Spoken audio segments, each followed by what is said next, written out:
Hello বন্ধুরা, দেখছেন দুটো বেজি, অনেকে বলে নেউল। তারা কিন্তু খেলা করে বেড়াচ্ছে মাঠের ভিতরে। কি সুন্দর একটা দৃশ্য,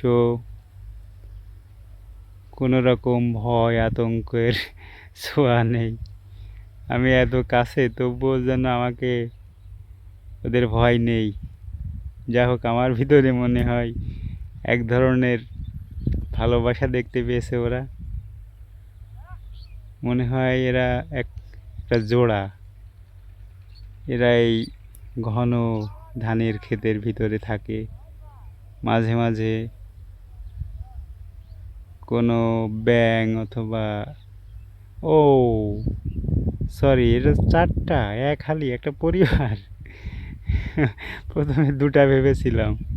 ও না না না, ওরা ভয় পেয়ে গেছে, চলে গেল ধান ক্ষেতের ভিতরে।